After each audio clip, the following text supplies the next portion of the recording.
The market for pre-owned homes is competitive, so new construction is a great alternative, right?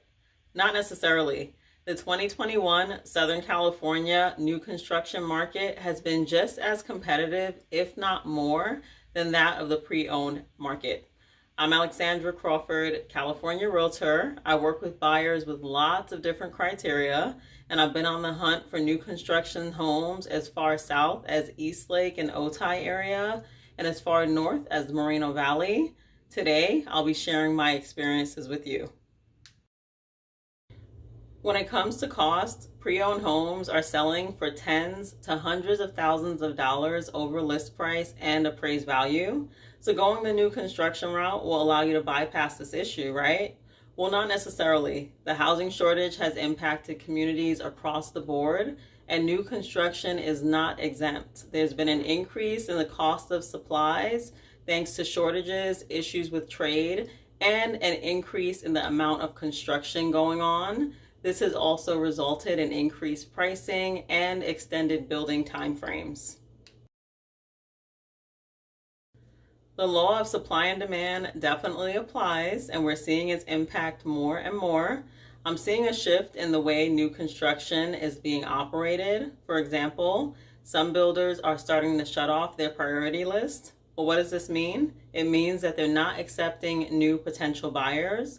In other cases, builders are having potential buyers gather outside the sales office after joining the priority list to wait for their names to be called as phases are released. And in some instances, builders are requiring buyers to bid on new construction. Yes, you heard me correctly, bidding wars on new construction.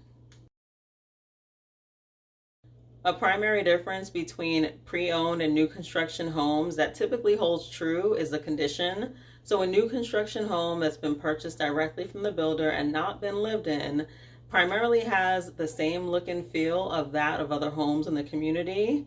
On the other hand, pre-owned homes, as of late, the market has shown that buyers are willing to overlook certain defects that they wouldn't have in the past.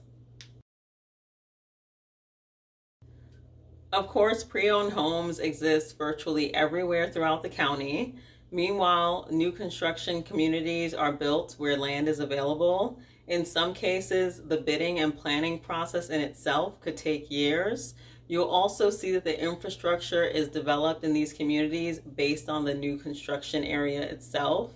And of course, with this process comes additional fees in the form of HOAs and MLRUs, which is a tax designed specifically to finance that infrastructure project.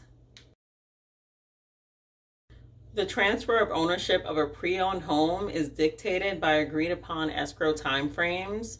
As with new construction, the ownership process is not complete until the actual unit is built. And this is regardless of whether or not the community is 100% developed. One thing I'm seeing with new construction communities lately is that the time frames for build out is 6 months to over a year. So of course, I always tell my buyers, if new construction is the route we are planning to take, we have to plan accordingly. I'm a local realtor, so it's important to me that I always have my eyes and ears on the pulse of the market so I can make the best recommendations to my buyers and sellers based on their needs. So if you have questions and you're wondering where you fit in this market, whether pre-owned or new construction is the best route for you, you can send me a text at 619-752-4177. I'd love to connect and set up a discovery call with you.